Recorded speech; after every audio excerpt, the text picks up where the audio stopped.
I like your picture behind you, Amy. Thank you. There's a story about that picture. I met this guy. He was just starting out, and he was in dirty pink covered overalls at a local art show, art fair, craft show. And many years later, and I bought it from him then. And many years later, I saw him at the New York Art Show. It was all slick with his sport coat and had an agent. I don't know what happened to him since, but So you made a good purchase. good. You never know. You never know. Sofa lady.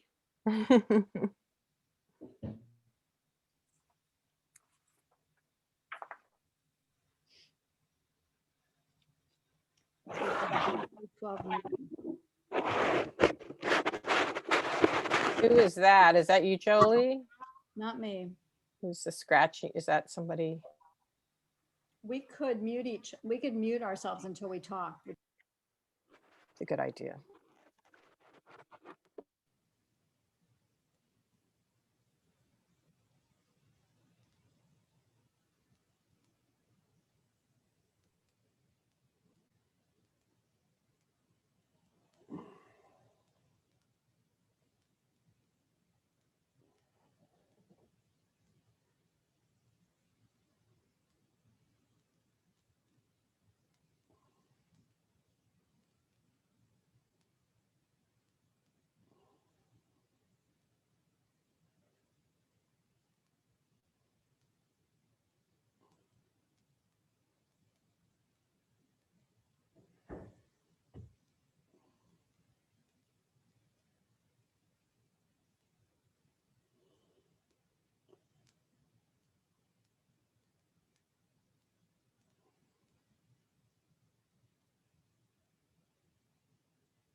Okay, Angela, are we ready to begin?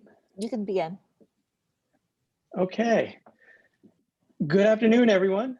It's great to see so many familiar faces and so many new faces as well. Thank you for all joining us today on behalf of the ADR section. I'm its chair, Jay Knight. I'm happy to see you all here and to thank you for attending it.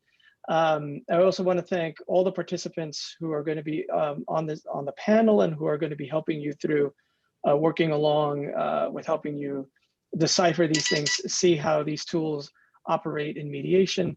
And I hope we all come out enlightened by their knowledge and wisdom because there's a lot of that here. Apart from being the chair of the ADR section, my day job, I'm also the director of the Court of Special Appeals ADR division. And one of my colleagues, Katie Huff, I'm going to turn this over to her so that she can begin the program and the knowledge base that you'll get here. Please enjoy it, ask a lot of questions, and let's begin. Thank you, Katie. Thanks, Jay. I'm just going to echo what you said. A big thank you to our presenters today for sharing your time and your expertise. And along with our presenters, also a thank you to our Secretary, Kathy, for helping to plan this, and council member, Judge Michael Pearson, who also helped us plan this. So thank you to all for your time, and we hope that everybody will join us for our future events that our section's holding throughout the year. We have our annual event coming up on April 21st. If everybody can save the date, that's going to be our Chief Judge Bell Award event. So April 21st, put it on your calendars, and we will get out more info when we have it about time and content. We're going to be honoring Toby Guerin, who was our award recipient for 2020. If for the members that we have here with us, if there is content that you all want to see in future presentations, send me an email. I will put my email in the chat box for everybody. For our non-members who are eligible to join, if you're interested in joining, again, shoot me an email and I can connect you with the right people and we can talk about the benefits of joining the section. So if you have tech issues, feel free to chat either me or Angela. And if you have questions, put them in that chat box and either Kathy or I will interject or talk after the presentations. We'll share those questions so that our presenters can weigh in on them. So I'm going to hand it over to our secretary, Kathy, so she can introduce our moderator. Good afternoon, everyone. I'm Kathy Brissett-Minus. I'm the secretary of the ADR section this year. Welcome to everybody who is spending time with us this afternoon. Just to reiterate Katie's comment that if you have any questions throughout the program, feel free to type your question in the chat area and we will take a look at that and address them as appropriate or try to group them together for our panelists to consider and respond to. So I practice primarily in Maryland and Prince George's County, although I do practice throughout the state. And those of us who are family law practitioners have probably appeared before our moderator today, and that would be Magistrate Paul Eason. He has been a magistrate and master first, then magistrate, and they just changed the title, I guess not much in terms of the position, but Magistrate Eason has been on the bench for 14 years. He's so knowledgeable. And from an ADR perspective, I do want to take that moment to just say hey to the ADR section. Magistrate Eason is one of our main reasons why we were able to have the collaborative pilot project through the Collaborative Project of Maryland in Prince George's County Circuit Court. We were often in his courtroom and he was so patient and encouraging and supportive of that program. So I'm going to now turn our program over to Magistrate Eason to serve as our moderator today. Thank you, Kathy, for your kind introduction. Good afternoon, everyone. I'm excited to moderate this coffee chat webinar on parenting plans sponsored by the MSBA. This continuing legal education program is a prime example of one of the many benefits this organization provides its members. I'm informed that a diverse group of attorneys and mediators have signed on for the seminar. So really, without further ado, let me introduce to you our distinguished panelists. Our first presenter is Ms. Jolie Gelman-Weinberg, who will go over the nuts and bolts of parenting plans, its genesis, and her experience with the parenting tool. I've known Jolie for over 30 years. If I'm not mistaken, she first started out here in Prince George's County before heading north to Howard County, where she's been practicing with her partner, Marnie Schwartz, since 1995. Jolie has been named one of the top 50 women lawyers in Maryland, one of the best lawyers in America for collaborative law, a super lawyer, and the founding president of the Howard County Collaborative Practice Group. The list of accolades and honors goes on, but we only have an hour and a half. Welcome, Jolie. Thank you for agreeing to participate. Our second panelist is Ms. Cecilia Pays, also affectionately known as Cece. Cece will give us a mediator's perspective on the use of the parenting tool, its pros and cons, when to introduce the parenting tool, and what happens if the parties are unsuccessful in mediation. Ms. Pays has been providing mediation services in all areas of the law since 2000 and mediation trainings since 2007. Her well-received trainings for mediation include the 40-hour basic civil, child access, divorce, guardianships, and SINA trainings. Quite an impressive array of services. Welcome, Cece, and again, thank you for participating. Our third presenter is Miss Amy Mazur, who will give us a therapist's view of the mediation process and a discussion of the various personality types and how they interface with the tool. Ms. Mazur is a licensed clinical social worker with 40 years of experience working with individuals, couples, and families. She's a psychotherapist, collaborative divorce coach, co-parenting consultant, mediator, and parent coordinator. Amy has been a leader in Maryland's collaborative community and has been a past president and board member of the Howard County Collaborative Professionals, as well as the co-founder of the Collaborative Professionals of Baltimore. Welcome, Amy, and thank you for agreeing to participate. At the end of the presentations, I'll offer some personal observations, but let's begin. I give you Ms. Jolie Gelman-Weinberg. Thanks. I unmuted myself, so hopefully everyone can hear me. And Magistrate Easton, I don't think I've ever gotten an introduction that nice in my life, so I'm hoping they taped it so I can replay it several times today and make myself feel a little better. I have started using more and more the parenting plan, partly because I keep doing these presentations and I really feel like I need to know it better, but also because I'm starting to feel like people are coming in and they're mentioning it and they're saying, hey, you know, there's this parenting plan, what's this all about? So people who have heard about it but haven't really dug into it, you can get onto the Maryland Judiciary website, you can get onto forms, and then you can punch in parenting plans and up pops these two items. One is the instructions and the other one is the parenting plan tool. I'm not going to go through every piece of it, but I'm going to kind of give you a little bit of an overlay because the clients are going to look at this, and people coming into mediation are going to be familiar with it if they use their resources. So I kind of want everybody to know what's happening so you can be a little more versed on it. So, you know, you get this adorable picture of this child and this dog, and that's really cute. So that'll get you excited.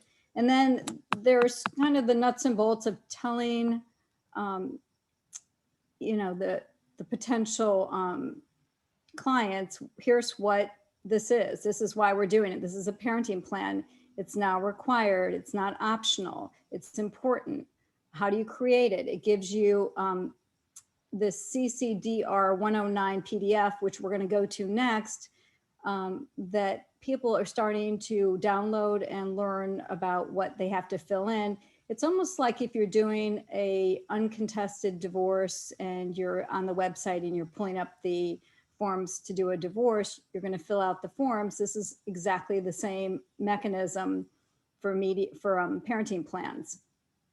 And they tell you, if you're sent to mediation, you're going to want to know about this parenting plan. And if you're not sent to mediation, you're going to want to know about it. And it keeps referencing the form. And the form really is got a lot of detail. And it's really helpful for people that have no clue what they should be talking about with the other parent. The thing I love about the way they laid out the instructions is it talks about all the factors. This used to be kind of like hide the ball. Nobody knew exactly what the factors were. And it's also the factors of what a court would look at if you had to go into court and argue a case for custody. So it does lay them out in a very simplistic way, and it takes away the uncertainty of what does it all mean when you have to go to court and argue in front of the judge. So there you have it. I think most people that are on this webinar are familiar with all the important reasons and what is the best interest for the children. But now the clients have it. And how awesome is it that the clients now also know that they have to think about this, understand it, and present it to the court if they can't, in fact, come up with a parenting plan. Then they go down and they talk about the nuts and bolts of the parenting plan. Decision-making obviously is the big one. Custody, is it legal? Is it joint? Is it sole? Communications, how you'll talk to each other, information sharing, parenting time, transportation, childcare, and any other issues. These are things that most mediators know about, and they don't really have to look at a form. They kind of do it just because it's second nature. But the good thing is you could even tell a client, hey, before you get into mediation, I know you were scheduled for next month, but why don't you take a look at this so you can become familiar with the terms? I haven't done that yet, but it's probably a really good idea. And then it also talks about what happens if you don't agree. It's kind of like a 9207. If you can't agree on property, what do? You fill out the form, you fill out the CCDR 110. I don't really go into that because I don't want people to think that they can't agree. So that's not something I share with my people when they come in for mediation. And you know, because I settle every case, it's not an issue, but that's not true. But if they didn't resolve it, that's the form they go to. And then there is a due date. It's either due this joint statement by the court, by a date by the court, 10 days before the settlement conference or 20 days before the trial. And then also important issues is the joint statement, and then dates of when it's due, the actual parenting plan. So that's the instructions. Then you go to the Maryland Parenting Tool. And I kind of like this because I had self-represented litigants last week, and they came in and they had no clue what to do. And I said, well, why don't we just start with the parenting plan? They were referred by the court, so they were court ordered. And I was able to literally fill it out while I talked to them. So you can, you know, parenting plan of these parties and their relationship, joint parenting plan of these parties and their relationship. And as you're going through, you know, you fill out Mary Doe. You fill out, I'm just coming up with names that everybody can relate to, John Doe, and you check off the box, boom. And then you go down and you can, you know, say this is initial pleading and here's the names and addresses of the parties. You fill that in. And as you go through it, the nice thing is your mediated people will see that you're getting things done. You're being productive. You're filling out the form. You're putting in the children's names, their dates of birth. You're talking about decision-making. It gives you boxes to fill out. It doesn't let you be creative in the sense of not labeling. You have to figure out a label. But while you're doing it, I also like the tie-breaking authority. You can put in John has tie-breaking authority. I can spell it correctly. And for medical, you can put in Mary gets to make the decisions about mental health. But then you get down to education and they say, well, we both agree. We both work on education together and we both do it together. All right, well, then there's no tie-breaking authority on that one. And we always agree that our children are going to be raised Catholic and they go to church together and that's not an issue. Boom, no tie-breaking. And so as you go through it, you can fill out the boxes. Some of the ones I really like too are things like information sharing. you might check out every single one of these boxes. We each have say on medical and school records. We each will share information about these issues. We will each give each other advance notice. Each of us will get records. You could check every single box and that's okay. There's lots of good information about schooling. You know, will the kids attend private school? Will they attend public school? Will they be homeschooled? Will they have some other hybrid? Right now with COVID, you know, some people are doing hybrid. And then parenting time.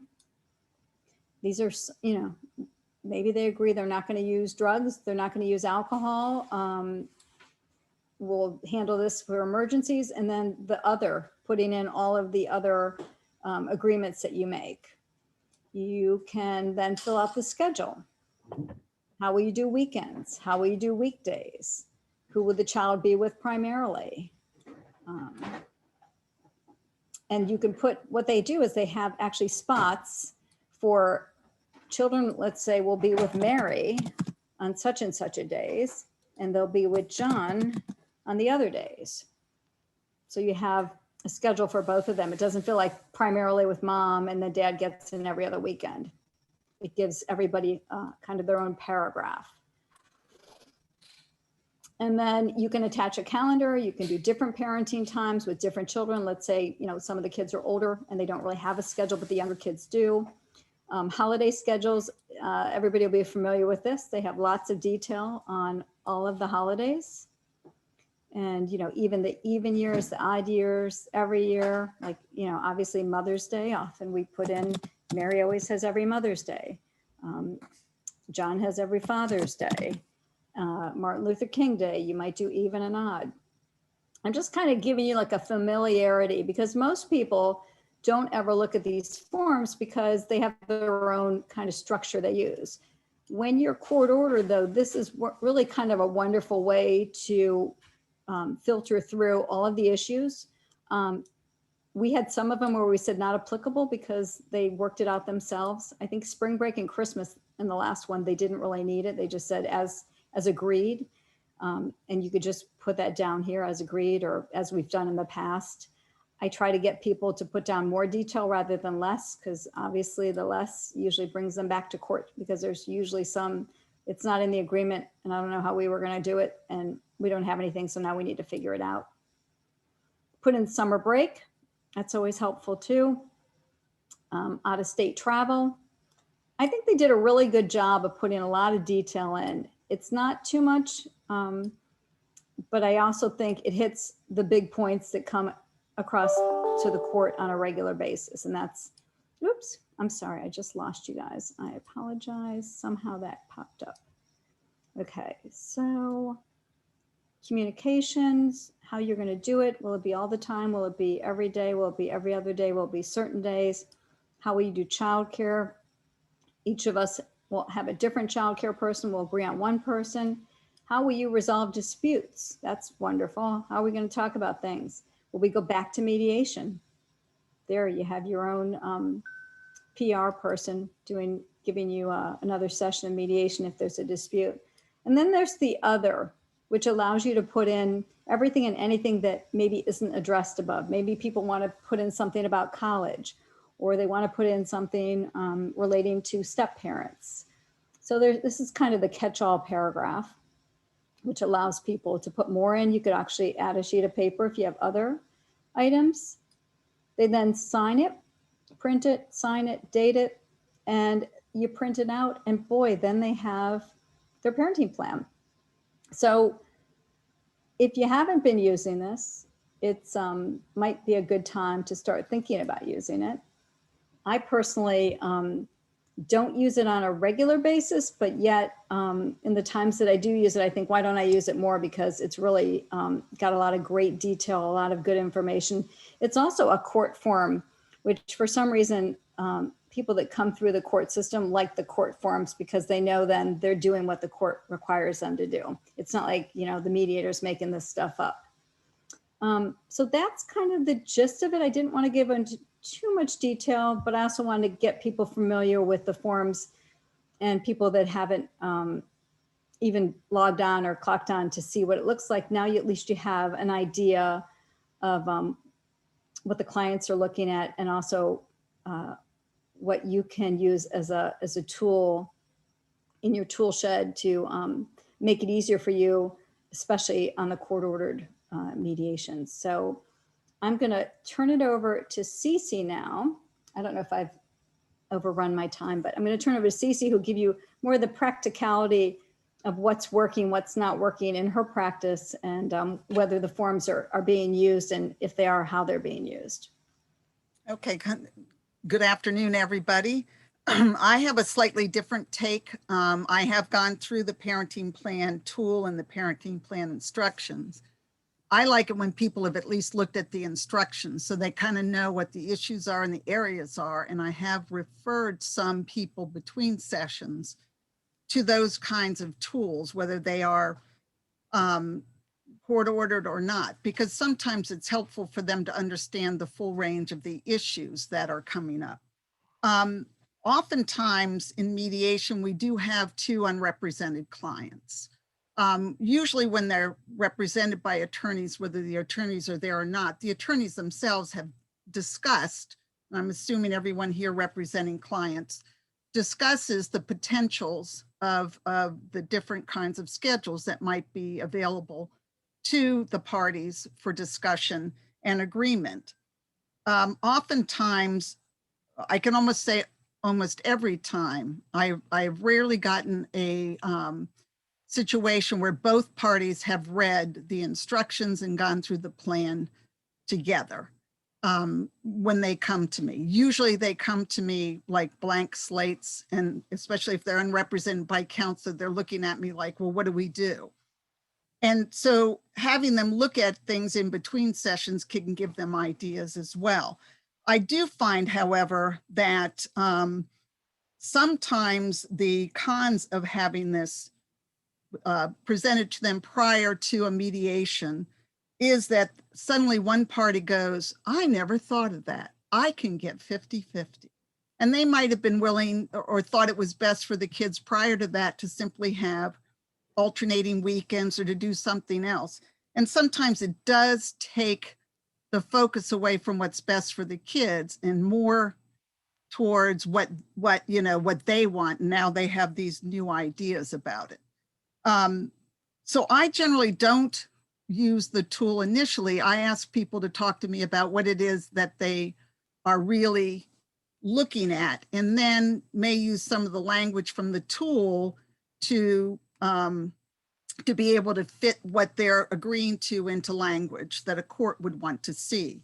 The best thing I think about the tool is it does make people think about specifics, because you have to present it to the court in the end.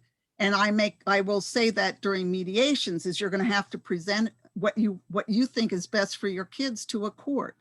I do know that Magistrate Eason mentioned in an earlier meeting we had about this chat, that oftentimes they're coming in without anything anyway, or they have never looked at it. So we as mediators and we as attorneys can get them thinking down that road, ultimately, if it's a court-ordered case. Again, most people haven't even looked at it. Now, one thing that I would note is that in Howard County, they had a program, or they still have a program, where the National Family Resiliency Center has both parties are supposed to come and sit down at a session with other couples to put together a parenting plan. Most of those people, if they actually do that, come with some idea about what they want, and it is based on this plan format. The problem is I often get only one party went or neither of them went to this joint plan. So you still have a little bit of work to do. And if one person's already familiar with the parenting tool form, I often will go to that form to try and assist them in keeping the same focus or tool going forward. But as a general rule, some of the tool, from my perspective, doesn't contain enough really information or ability to put an information in certain areas. And so that's another con. Again, the pros, from my perspective, are that you can help them to understand the scope of what it is they're supposed to be discussing. It's not just coming in and saying, okay, this is what we're going to do with a parenting plan. It's about decision making. It's about the subdivisions of the decision making.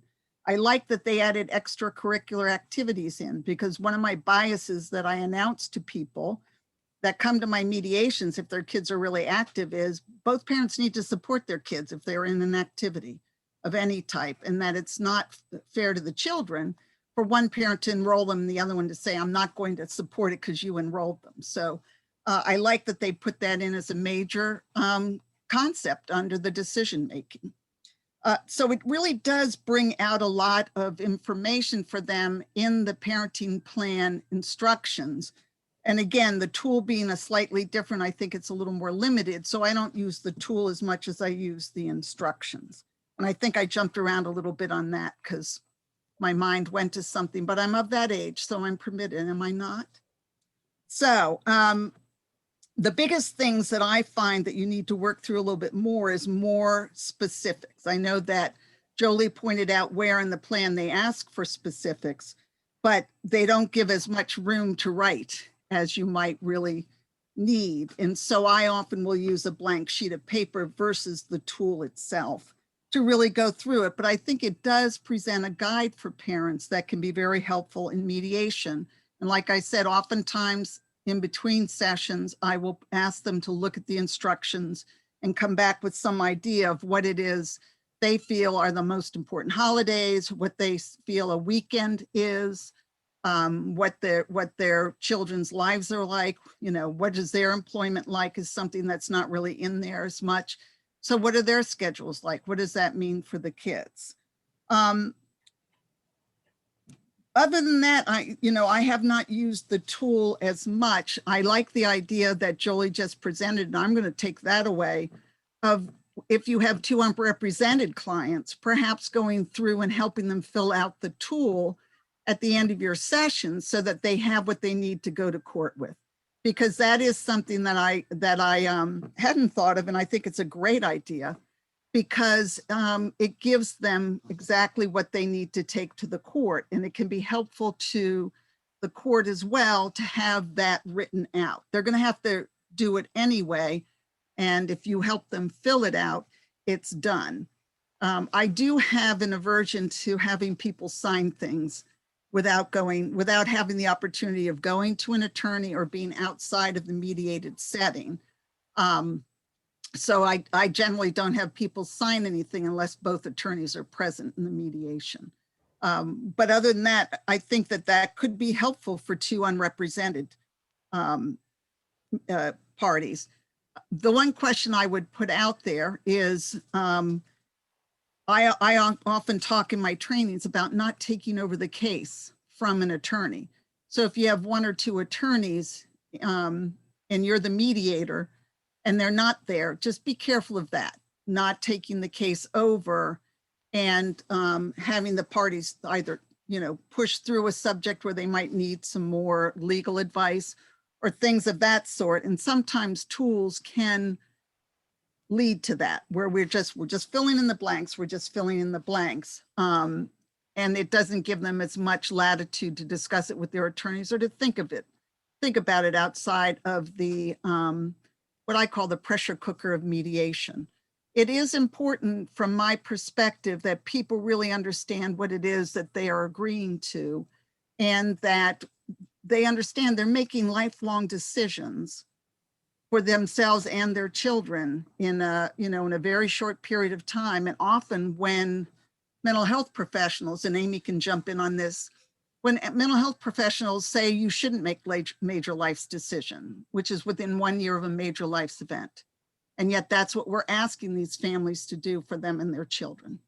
So that's kind of what I would say. If it's an unsuccessful mediation, the only point I would add would be that I will say to them, where you're going to need to focus on what you want the court to understand you feel is best for your kids. And that would be a referral back to the tool as well.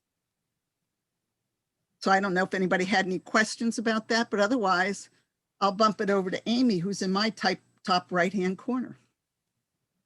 Cece, do you have people like with Zoom, they can't really sign the mediation agree, the parenting agreements anyhow. So do you ever have them sign it right there on a Zoom call in front of you, or do you just tell them to do it on their own time? Well, if the attorneys are present, then I will get authorization from everyone to sign their name. And I put it in italics with a slash in my initials, so that it's noted that I had their authorization to do that. If there are no attorneys present, I do not have people sign agreements in my sessions. I just want them to be able to have that opportunity and not to think that I'm giving legal advice or doing anything that would lead them one way or the other. Jolie, in Howard County, on the scheduling order, is the scheduling order been amended to put down deadline for filing the parenting tool? I don't know if they do that. I don't know if anyone's here who's, there's a lot of people on this call. I don't know if there's anybody here who's had that experience, but I've never seen it with a deadline. I think it should be in the scheduling orders. I mean, we obviously have a deadline for the submission of joint statements on marital property. And are the settlement judges insisting that you show up with the parenting tool? Theoretically, they're supposed to, because under the rules, I think you have to have it, what did I say, 10 days before the scheduling? Oh, the settlement conference, not the scheduling conference, the settlement conference. I had a case in Anne Arundel County where the other side actually filed the parenting plan the day they filed their complaint for absolute divorce, which is really kind of not what I would expect. That was a little jumping the gun, but I don't know that the courts are actually holding people's feet to the fire to get the parenting plans filed, unless somebody here has had a different experience. No, I think we need a little work on that, because if nobody enforces the timing standards, then it doesn't happen. It doesn't happen, especially with the pro se or the self-represented litigants.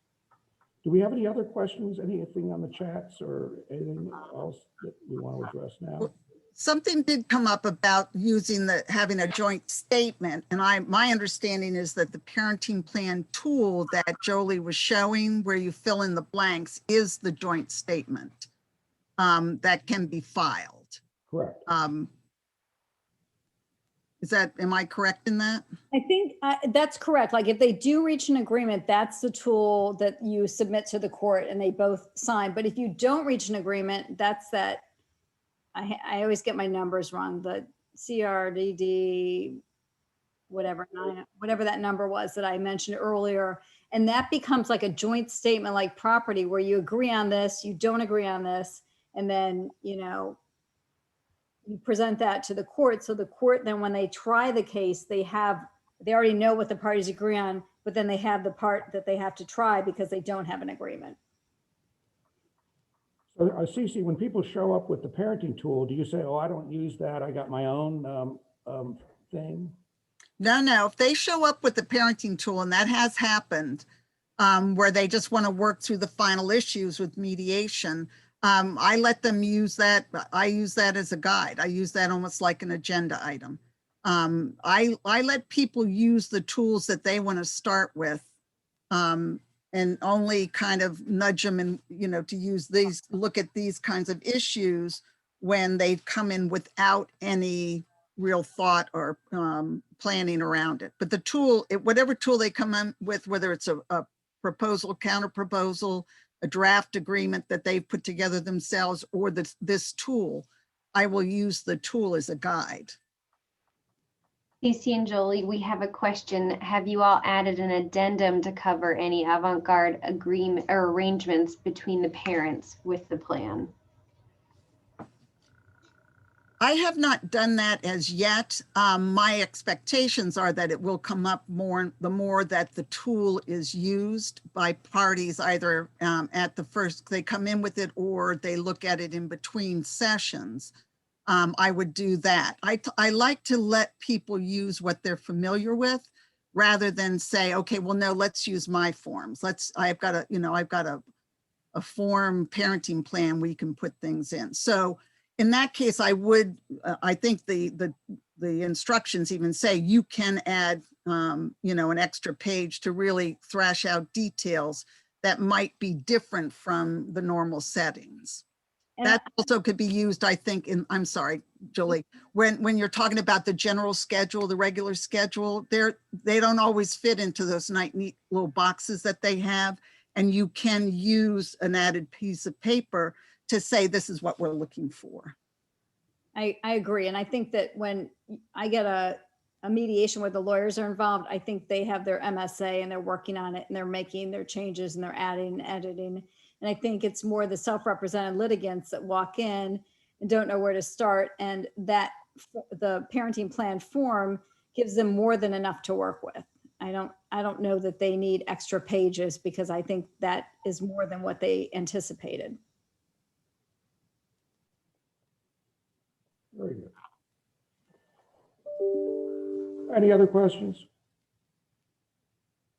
Oh, let's hear from Ms. Mazur. So as most of you heard from Magistrate Eaton, my very tools, I spend a lot of time all day. Amy, we're having a hard time hearing you. Sit up closer? No? Is that better? We'll find out. I spend most of my days working with parents to try to help them become more aligned in how they're going to parent their children once they separate. And some of them come when they're just contemplating separation, and some when they've made the decision already and they want some guidance. Some come to me from attorneys when they're in the midst of litigation, and some come post-divorce for parenting help. So, you know, I spend a lot of time with parents, and so in being asked to speak to you all about my perspective, mental health perspective on the parenting plan, it's probably not a surprise to hear me say that I think it's a good tool, and I'll tell you why. First of all, I think it gets parents talking to each other, and in my experience, when families reach the point of divorce, there's already been a breakdown in their communications, and unfortunately, some of the divorce processes that are used just adds to that breakdown. You know, if client A is talking to their attorney and their attorney talks to the other attorney and the attorney talks to their client, and that just goes in reverse back and forth on a loop, we're bound to have a lot of miscommunications. And like that old game of telephone, again, a lot of things are going to get lost when parents are not talking to each other. So I like that the tool gets parents talking to each other about their kids. And I think it also is a good reminder to them. Not only is it the practice of talking to each other, but it reminds them, I hope down the road, when they come into some rough spots, and they will, that they have the ability to talk to each other. That they talk to each other once, that they work this out together, and that they can do it again. I think one of the other improvements or benefits of the tool is that words are not just words, and the inclusion of, or the change, I should say, from legal custody to decision-making and physical custody to parenting time is a major change. Perhaps maybe one of those simple changes that can lead to profound changes in the way parents deal with each other and also with their kids. I think it's just going to be serve as a much needed reorientation for parents to a more collaborative, cooperative stance instead of being more positional. I often use the word equitable. I hear, as I'm sure many of you do, 50-50, 50-50, 50-50. And I always try and just every time I hear it, replace it with the word equitable. Again, I think that the use of language is really important. So I think that it's a major kind of sign of progress that the parenting plan tool uses terms like parenting time and decision making, and hope that will kind of sped out some of the changes that we hope to see. Another reason I think it's been a positive advance is that I think it reduces clients' dependency on courts and advances the use of ADR in general. If they can, I'm as interested in what they agree to, their content, as I am in what the process is. And I think, again, having parents have to work together on this is really important. It always baffles me when people might be off a day in a month, and they will say, well, we'll just go to court and let someone else decide. And so I hope that it helps parents to develop a little bit more flexibility. I hope it reduces their dependence on the courts. I know there's that old saying about give a man a fish or teach him how to fish, and maybe this is teaching them how to fish a little bit by giving them the tools to talk to each other and resolve differences. I think it's also likely to reduce the number of clients who may return for modifications, because my experience is that if parents are working on something together, then they're generally more satisfied with the outcome. So often, again, in terms of those miscommunications, when people are talking only to their attorney and that attorney's talking to the other, that they may end up either reaching a settlement on the courthouse steps, as we often hear. Those agreements are often not going to include some of the things that are most important to people. So I think when people are working on their own plans, it's going to reduce the number of modifications that may come back. I'm kind of hearing in the chat or seeing it pop up that people are having a hard time hearing me. I'm not sure what I might be able to do to improve that. My volume's turned up, but yeah, I'm not sure. Sometimes if you move the microphone a little bit closer, like if you put yourself a little bit closer to your microphone on your computer, it helps. I'm sitting pretty close, but It helps a little, yeah. I'm sitting pretty close. So That's good. I'm sorry if people have had some trouble. I would echo one of the things that I think Jolie said, which is that I do think this offers more specificity and a little bit more breadth, and I think that's helpful as well. There are a lot of parents who have no idea what needs to be included. Sometimes they'll just include some basic holidays. They don't include some of the, let's say, national holidays. Years later, they may come back in saying, we want to include those, right? We didn't care about those things when we had a 3-year-old. When we have a 12-year-old, we want to include those things. So I think that the greater specificity that the plan provides has been some progress too. And of course, I always tell parents that the only way to really have a parenting plan that meets your children's needs is for it to change and grow as your kids change and grow. And I think this tool kind of sets that out at the outset. It gets parents thinking about what happens when we need to make changes. So I think that's helpful as well. Cece mentioned the NFRC working with the Howard County courts. And when I was asked to do this, I did a little bit of research with some of the various counties to find out how they're using the tool. In Baltimore County, I found out that it's really mostly for pro se. I think that's true in many cases, but one of the things that I thought was really interesting is that in Howard County, I spoke with Magistrate Case, and Betsy's one of our collaborative colleagues from the past. So she told me that she and Risa Guerin at NFRC had teamed up together with a few other colleagues and had actually created their parenting education program, which actually teaches to the parenting plan, which I think is wonderful. They added another session. So traditionally it was 2 sessions, and now I think it's 3. And they do a couple of things that I think are really helpful. They first do a pretty lengthy education piece on children's developmental milestones, which I think is important, including temperament. I think that's one of the things that parents fail to realize when they're arguing over 50-50 is really what their child's temperament is and what might be best for children. But again, this program that they've developed really teaches to the parenting tool. So it, I think, equips parents with a better background of what they need in order to make these decisions. I don't know that they always know what they're agreeing to these things. And so, you know, I think that it stresses the importance of putting the kids' needs before parents' desires about custody. And when I say it teaches to the parenting plan, in some ways it's leading parents in a really child-centered way.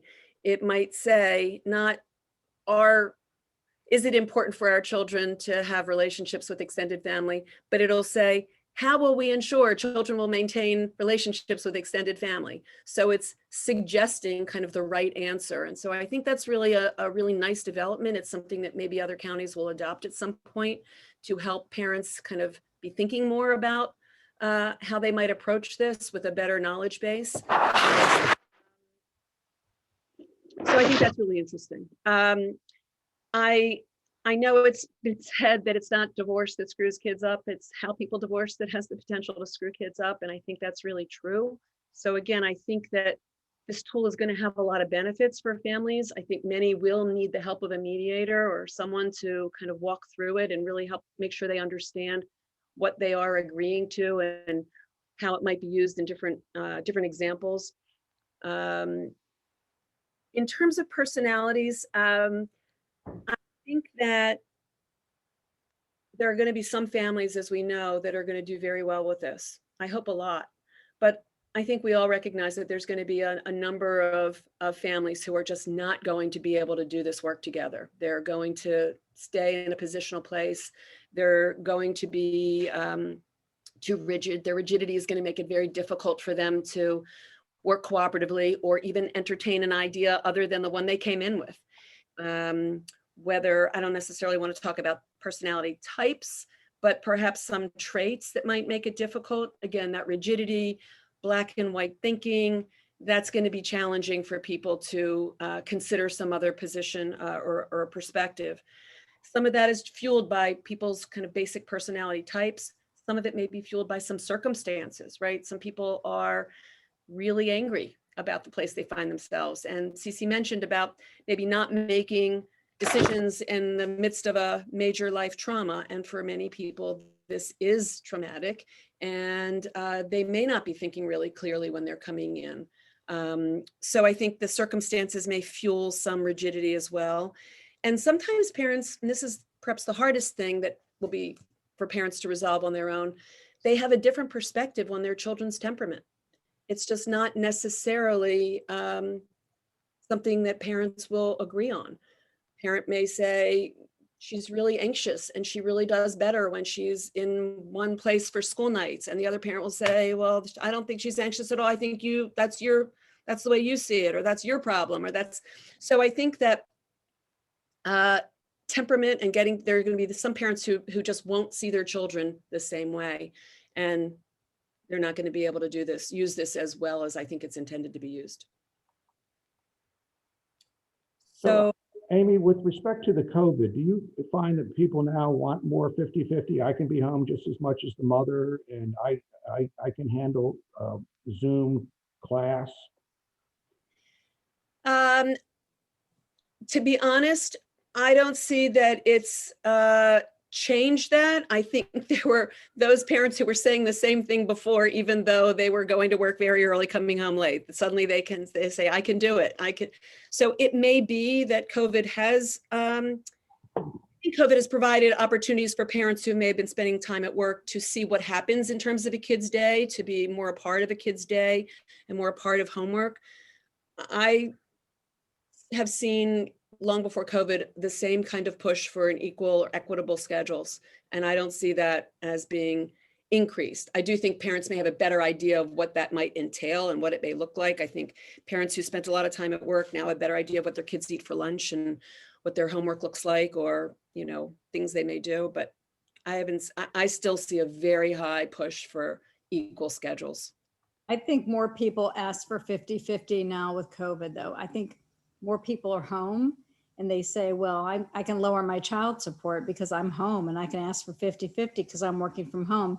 I think we're going to see a lot of modifications once COVID ends and people can go back to the office. Magistrate Eason, there are a few questions that are popping up about what the court is accepting in terms of the parenting tool and joint statement, particularly if people are self-represented. A few people have asked what the court will accept and how the courts are addressing these parenting plans and the parenting plan tool. Well, first of all, there's a natural tendency when someone comes in and says, we have an agreement with respect to custody and access, and we're going to share that. And there's typically maybe not a whole lot of discussion about, well, when are your children going to be sleeping over at each parent's house? There's this, well, okay, you got an agreement, you know what it means. And all right, and have you run the guideline? No, I haven't run the guideline. But so sure, we'll take things that aren't exactly per the parenting agreement, because I guess the attitude is we're not going to veto if the parents tell us that they have an agreement, then we're not to second guess that.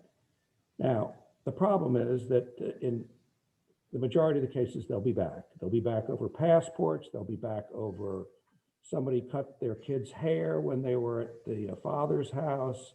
They'll be back for lots of things because they didn't anticipate that these would be things that would come up in the normal course of parenting.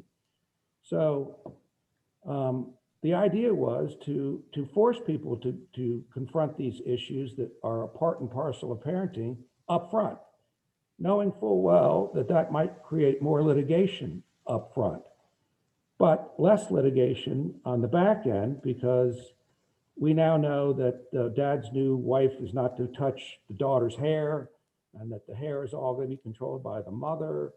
And the stuff that people do to jerk each other's chains. I find that controlling people love joint custody, because they always want to come back and say, she didn't consult. And since you don't need a lawyer and it only costs you $35 to file a petition for contempt, they like coming to court.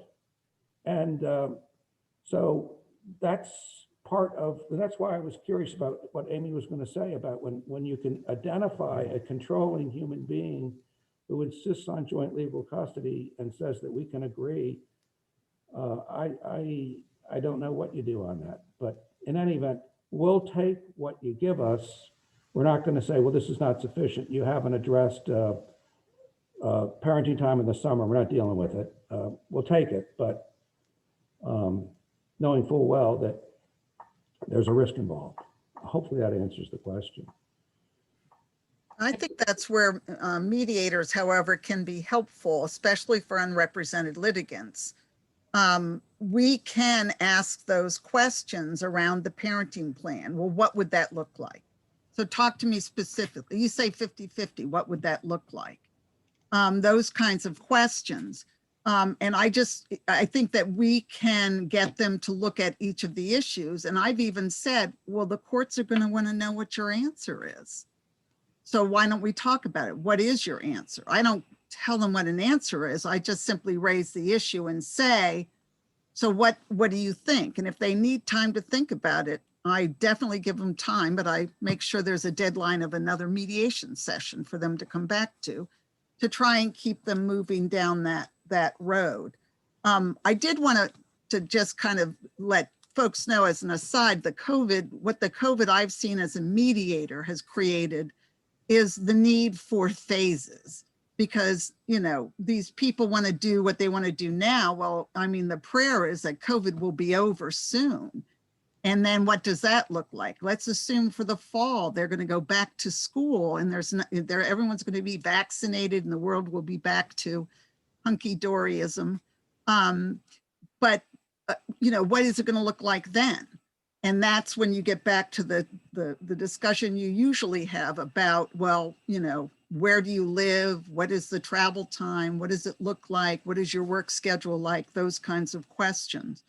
The other piece I did want to tell you is, as a parenting coordinator, COVID is a nightmare, an absolute nightmare, because I cannot tell you the number of times I get email after email after email. Mom did this and that exposed the kids to that, and dad did this. No one ever has the same level of risk tolerance for COVID.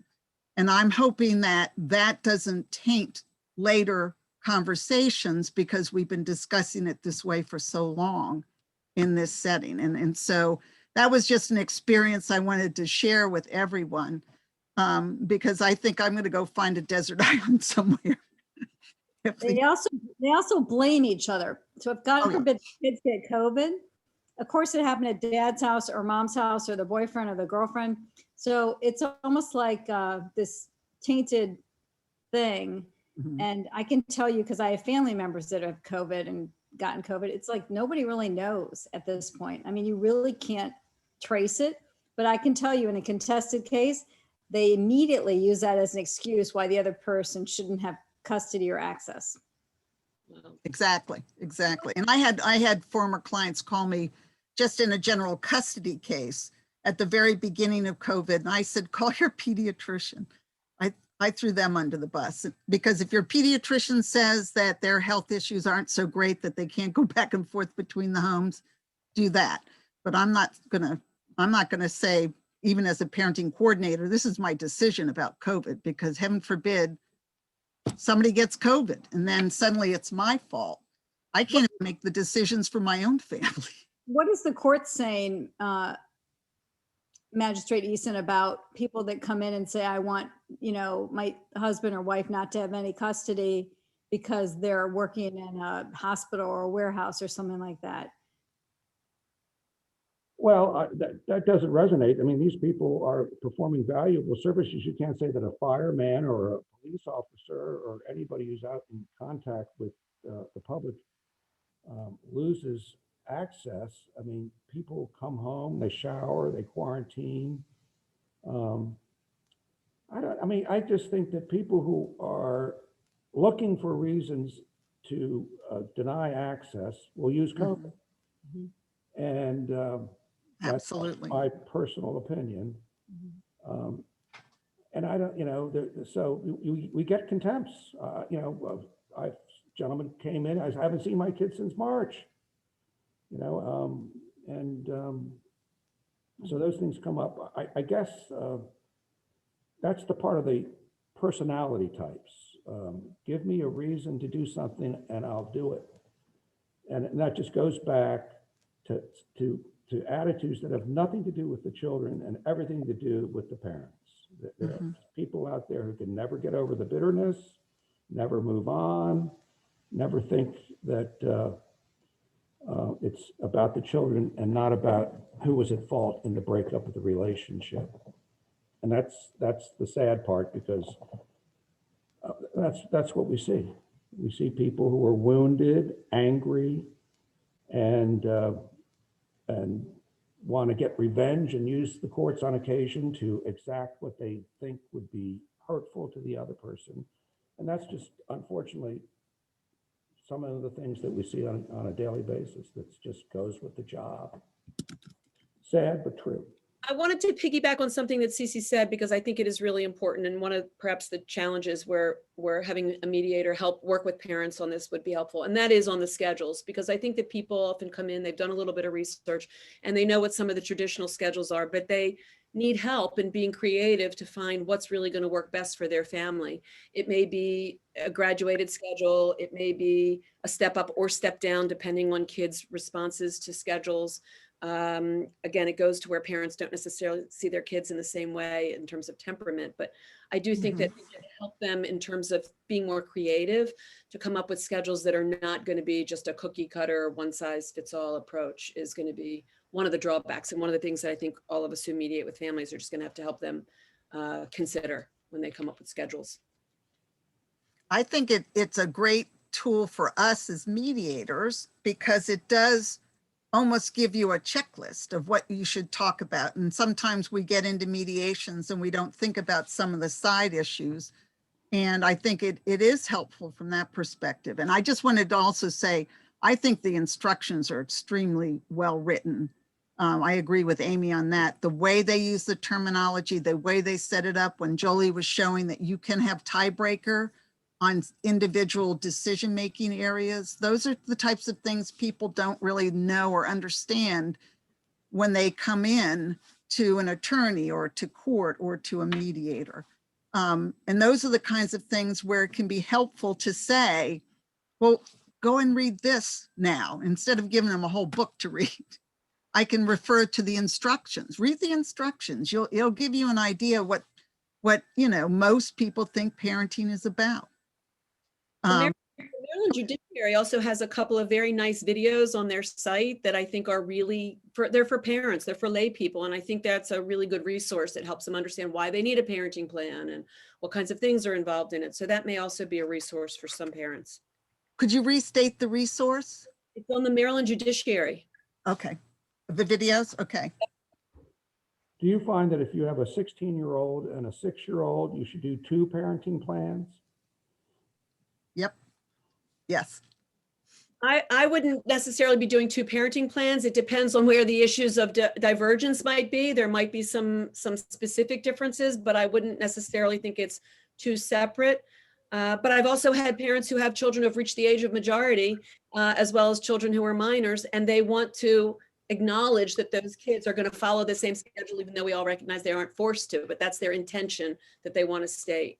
The other thing that I love, I forgot to mention, but the other thing that I really like that, the Howard County and NFRC have put in is a co-parenting commitment. It's something I put in every one of my parenting plans. It's the first thing we start with in terms of just trying to get parents aligned on what their aspirational kind of goal is for their parenting relationship. It's certainly not where they start out when they come in, but I try to remind parents, nobody ever sets out to have an adversarial relationship. But, if you don't want to be excluded from moving your kid into college or walking them down an aisle, then you better think now about how you're going to co-parent, because it's harder to recover from if you go in the wrong direction. So that's one of the other things that I think is helpful. But that's where I just think that no tool is going to, I think, provide everything. And we have to try to supplement in the areas where they need it.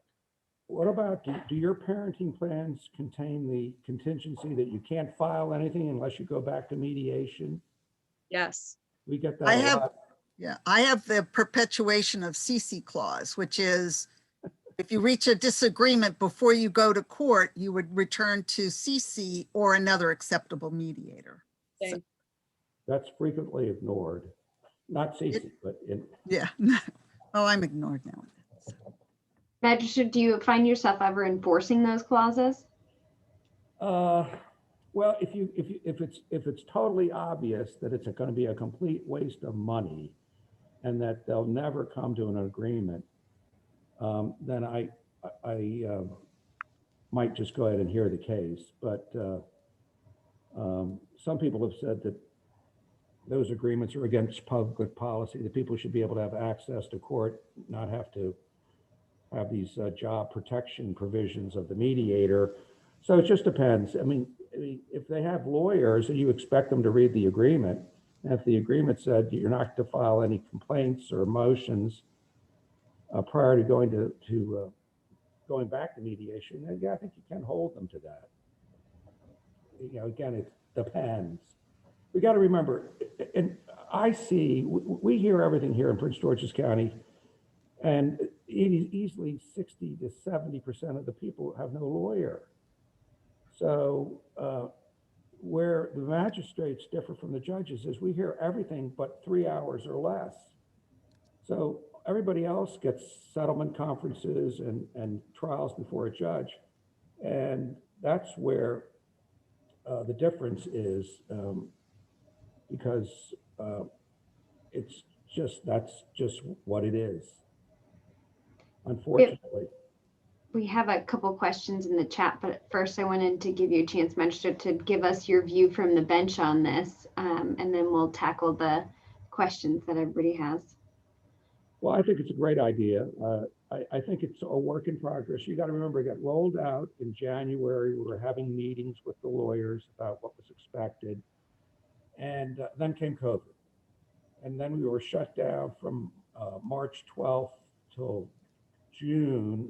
We didn't even get back into the courthouse, or the public didn't get back into the courthouse. So there's been a huge interruption in the rollout. To the extent that it works, everybody has to be involved. Are the case managers forwarding the parenting plan at the first scheduling conference or status conference? Are the judges doing settlement conferences insisting that they bring parenting plans to the settlement conferences? Are the judges insisting that they have parenting plans submitted prior to the trial? So all of those have to work for it to really get going. I think it will in time. And I totally agree that to the extent that these parenting plans force people to address concerns up front that they probably would not have but for the parenting tool. So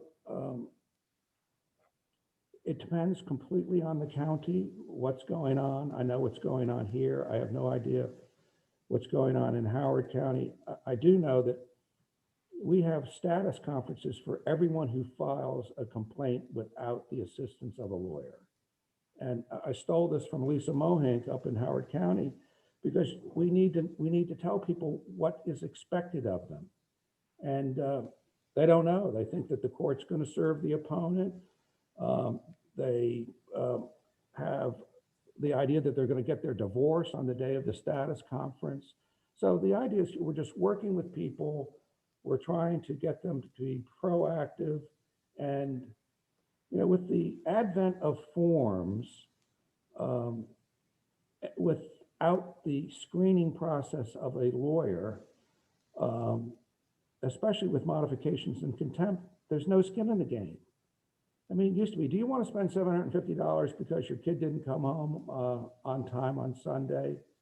And that's out now. You can just come down for 35 bucks and file your petition for contempt. Or I hear all the time people going, well, I'm just going to keep filing until I get what I want.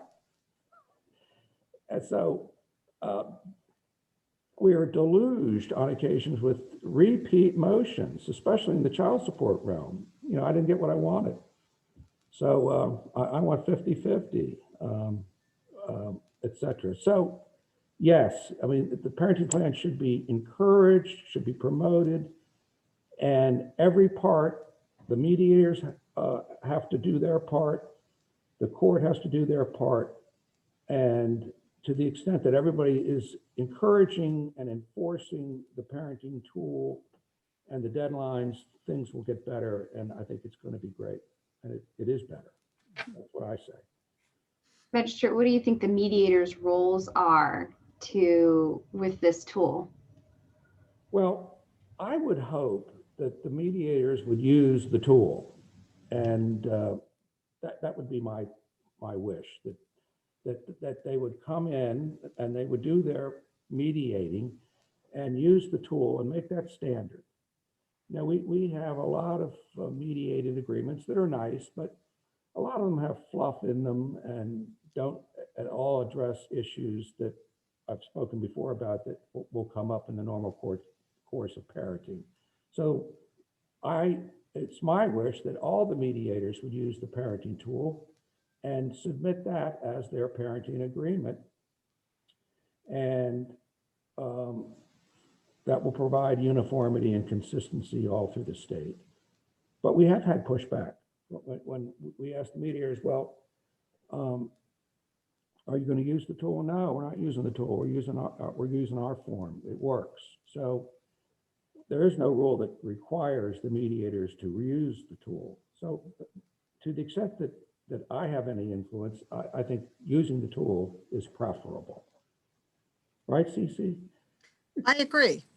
I might put things in my own, in a separate format, but it's going to say exactly the same thing or follow the same kind of format as the parenting tool. I do that more often when I think people really need more structure, and I talk to them about structure. So I agree. I think using something similar to the tool is very important. But I also feel very firmly that in the child access area, it's important for mediators to raise the issues that they may not have considered or talked about. So that when you don't advise them about it, if they need time to talk to somebody or figure it out, great. But you raise the issues so they at least think about it. The tool does that. And that's why I think the tool is great, because you can say, why don't you look at this? This will tell you all the different areas you really should be thinking about when you're talking about your kids and having a kid focus. Okay. There was one question that came up that I wanted to kind of throw out too. It says, I would appreciate input about how to deal with lengthy emails about scheduling that I believe are becoming longer during the pandemic. That's true. I use, in my parenting coordination, I developed what I call my communication protocol, and I sometimes provide that as well to parents because I talk to them about what is your goal for your communication? Is your goal to ask a question and get an answer, or is your goal to tell them something you believe is best? And are they going to hear it better if you do bullet points? So I often tell them to do bullet format points, which forces them to take all the editorial pieces out. You can always give them that if they ask a question, but then give them your proposed solution and then let them have a period of time to respond. So that's how I handle the lengthy emails, because I tell them that human nature is that if you see 3 paragraphs in an email, you're going to close it down for later on and you forget to open it again. So you're never going to get your answer. So if your goal is really to communicate something or to ask a question, you need to be brief and concise. So that's how I deal with them. But you're right, they're much longer now in the pandemic because they have to explain how the other person is absolutely not following the protocols and exposing their children to all sorts of dangers. So You all can, go ahead. sorry, you all can continue to put questions in the chat and we can read them out. And I also encourage you all to keep putting in your experiences. We have a lot of people, and I assume from all over the state. So if you all want to share in the chat how your community is using this tool, how you're using this tool, what you're seeing in your courts, I think it's helpful for everybody to see that information. But we have a question: where can we get access to the Howard County resources? I would say National Family Resiliency Center. Although I'm not sure they're willing, I don't know the answer to that, but I'm not sure they're willing to give out their resources. They might be able to, I know they have different booklets and publications that they have available that they sell to the public. And then otherwise you could probably call Kathy Hout and ask her if they would make something available. Call who, Jolie? Kathy Hout is the director. She's, I know Risa Guerin is like she developed and, started the Children of Separation Divorce, now National Family Resiliency Center. But Kathy Hout is the office manager, and she's the one you usually talk to in the office. She's the COO. Something like that. I have a question, if the 3 of you could weigh in, about just a real nuts and bolts of how you're using the tool, in the sense of when do you introduce it? What are the words you use when you're presenting it to the parties? Are there times when you're not presenting it to the parties? How do you make that call on whether to use it, not to use it, and when to use it, and what words you're using when you introduce it? I can tell you that I start with allowing the parties to, begin the process and let me follow them where they go. And if they're completely clueless, then I might start to introduce the tool to try and assist them. But oftentimes people come in with well-formed concepts of what they want for their kids, and it doesn't follow the rules.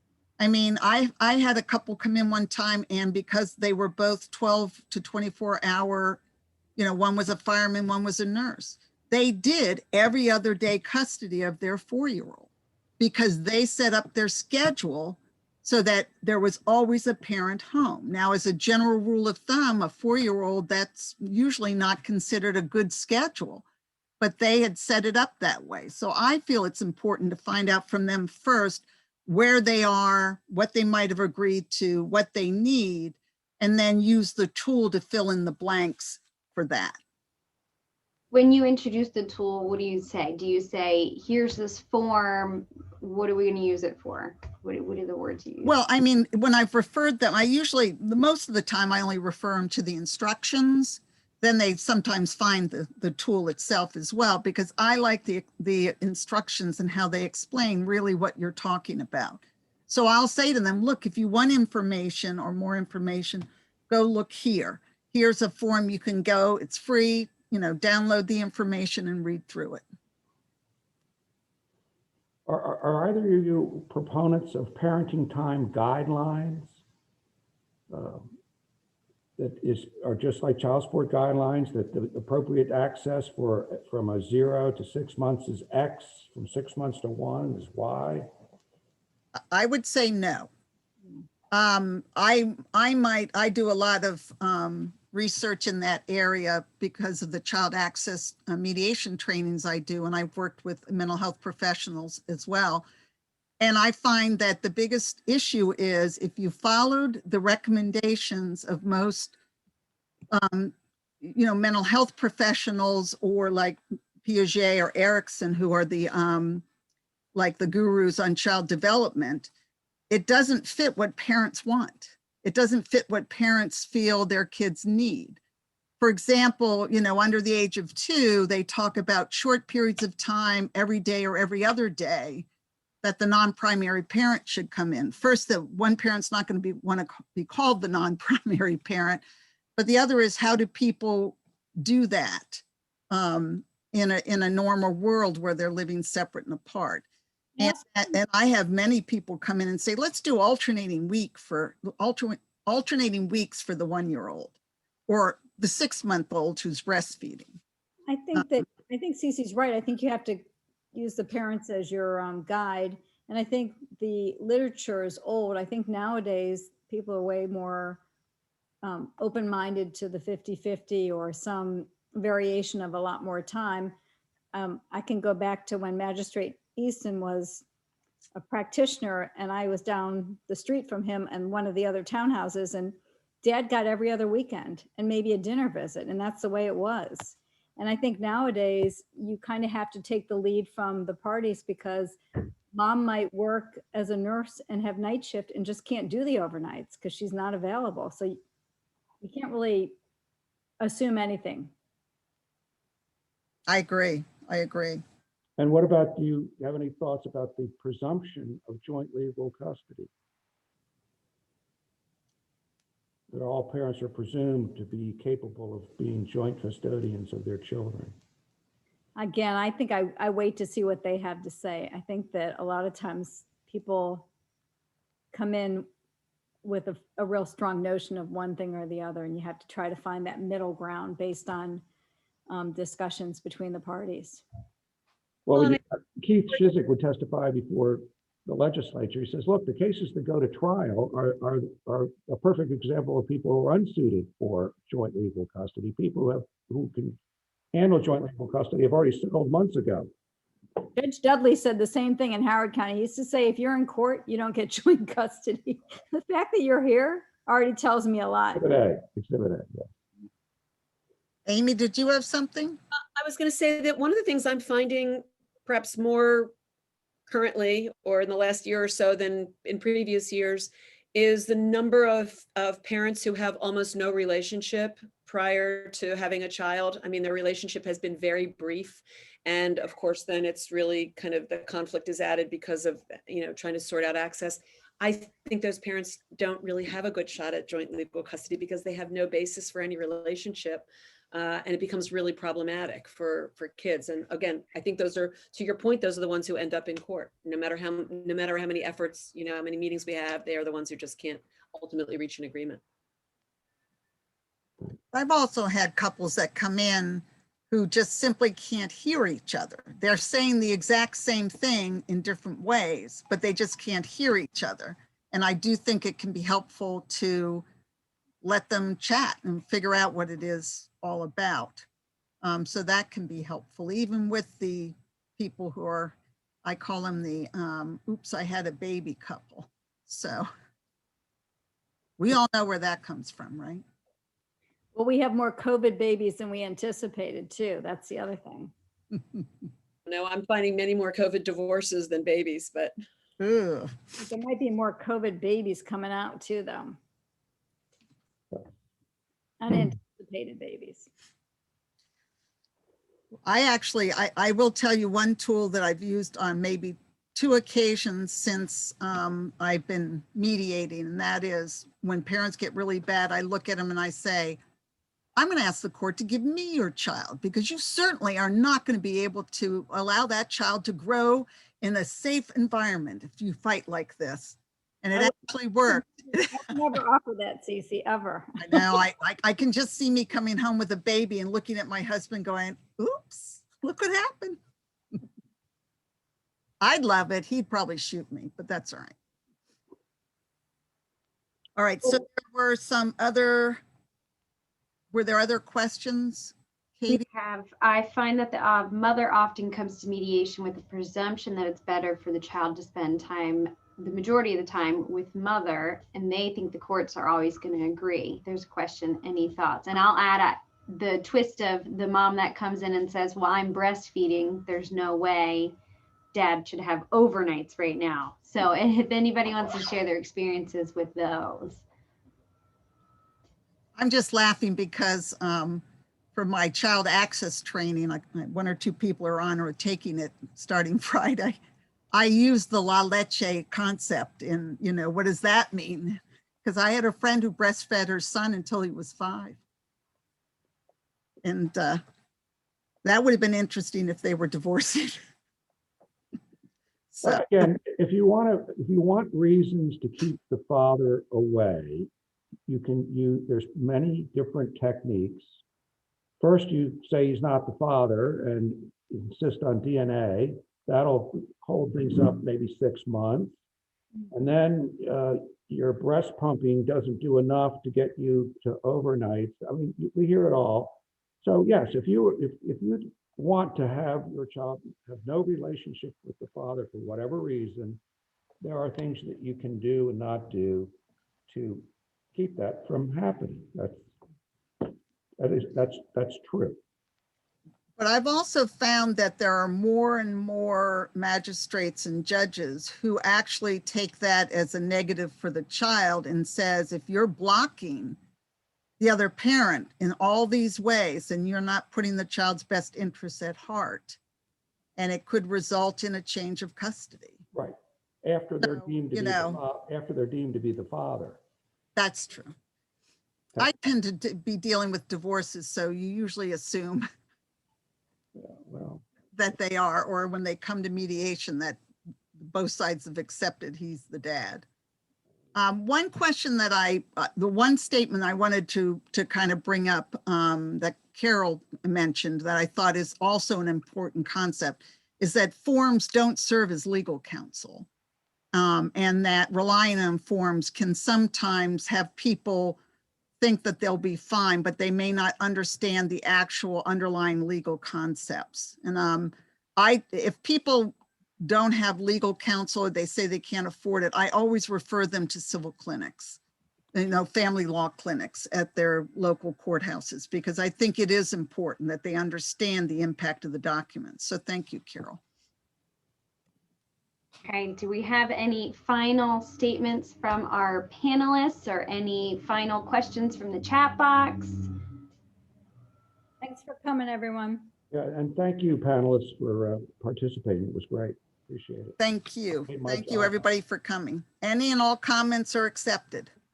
All right, we'll leave the chat open for a little while if anybody wants to add anything, but thank you all for coming, and big thank you to our panelists and our moderator, and look for communication for our next events. Excellent. Have a great week. All right, everyone have a great week. Thank you. And look to join our section. Can I put that plug in? The MSBA ADR section. We look forward to seeing you all, seeing everybody. So I'll put my email again in if anybody wants to email me about how to join and what we have to offer. Bye, everyone.